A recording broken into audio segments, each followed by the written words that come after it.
Nick, we're all sort of grappling with what is fake and what is real in the world of social media. And I'm curious what sparked this idea, because I'm sure you went into this with some hunch as to what you would find. Well, I went into it with a hunch of what I would find, but I didn't know how this whole social experiment was going to work out. And as you know, I've been on the show many times before talking about tech. I've been covering this world for 15 years now, or something crazy like that. And I had written about bots and fake followers on social media, of course, during the 2016 election, covered it more then. And I had seen the rise of it happen with people, quote unquote, influencers wanting to be famous. And we had this idea, like, let's see if we can take three random people with no followers on social media. I could buy them a bunch of bots. We could do some fake photo shoots and see if they become famous as a result of it. And for one of them, it actually happened. So how easy was it to make someone fake famous? It wasn't that easy. It was a lot of work, honestly. You have to buy the bots. There are lots of different programs that you have to use. You're constantly having to buy likes and comments to make everything seem real. You're doing these photo shoots. They sometimes take a full day and you get like 4 or 5 photos out of it. So it wasn't that easy, but the return on the investment was pretty astounding. I mean, we picked 3 people. I won't tell you what happened to 2 of them because you have to kind of watch the movie to see. It's pretty fascinating. But one of them, of course, succeeds, and she could literally tag a brand and on her Instagram, and they would just reach out and be like, "Hey, we want to give you free shoes. Take this coffee machine. Do you want a free mattress? Can we pay you? Can we collab?" And it was completely wild to see this. And what I came away from it realizing is that the social media companies, do absolutely nothing to police it. Well, that was my next question. Instagram, Twitter, Facebook, TikTok, they're not going anywhere. So, as they rack up more users, what is the point you're trying to make? What do you want viewers to learn from this? Well, I think it's 2 things. There's one aspect of this, which is that 87% of kids today want to be a famous influencer. That is their dream job, right? 40 years ago, they wanted to be a doctor or a teacher or an astronaut or whatever. Now that is their goal. They want to be famous influencers, which I think is a pretty sad commentary on the state of society right now, especially when you look at the fact that most of these influencers, the quote unquote 140 million people who are considered influencers, most of them are not real. It's based on complete fake metrics.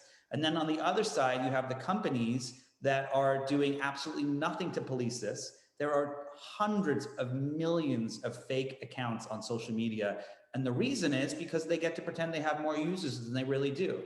If Instagram really cared and tried to kill this, they would probably have half of the number of users that they say that they have on social media. So it's funny, we're reporting Twitter results today. You wrote a book on Twitter. What should the companies be doing? I mean, do you have a call to action here?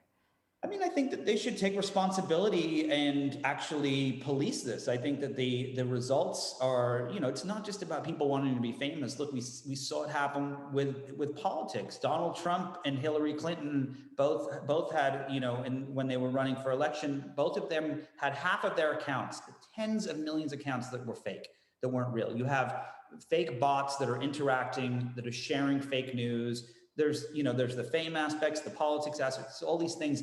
And I think the reality is, at the end of the day, it is not in Twitter or Facebook or Instagram's best interest to solve this problem, because their companies wouldn't be valued at what they are, because they wouldn't have as many users as they pretend to have. You also explore the psychological impact of this fame, and it's interesting because your subjects are all impacted by it differently. What is the takeaway there in terms of the impact on them?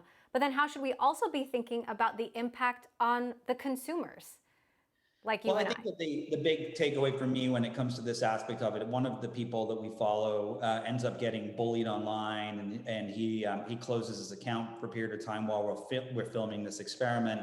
And of course, led us to look into social media and depression and so on. And when you look at the numbers, when the rise of social media is concurrent with the rise of teen depression, which is the rise of teen bullying. They're literally graphs that you can put on top of each other, and they show just how much these products and these services contribute to the problems that our kids face in society today.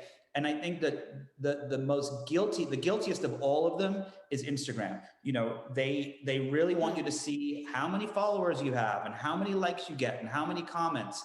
Snapchat takes a complete opposite approach, and I commend them for that, where you don't see any of those things. But Instagram has made it a game, and every single kid who is on that platform has to compete.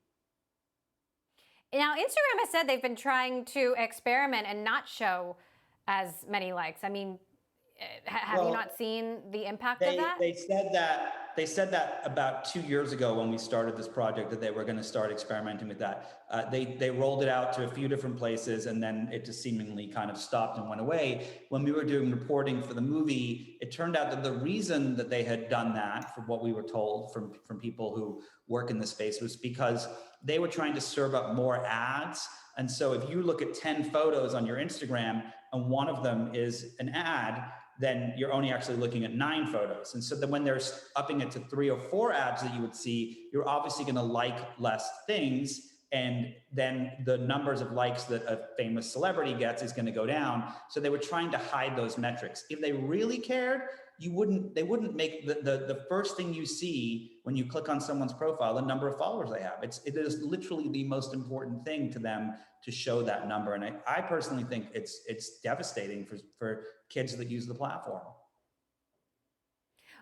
On that note, I'm very strict about my children. No faces on social media. I let them post a video on YouTube of making, some candy concoction in the kitchen. No faces though.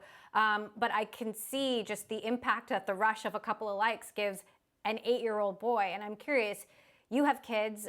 How should we be gatekeeping our children's access to these services, or should we be cutting them off completely?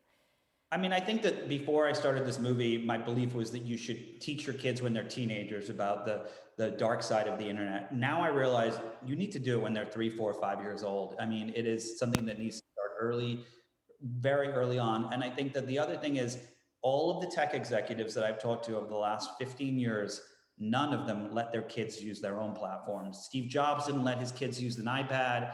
Folks at Twitter didn't let their kids use Twitter or on YouTube, and so on and so forth. And if the people building the platforms don't let their kids use them, then maybe we shouldn't be pushing our kids to do the same thing.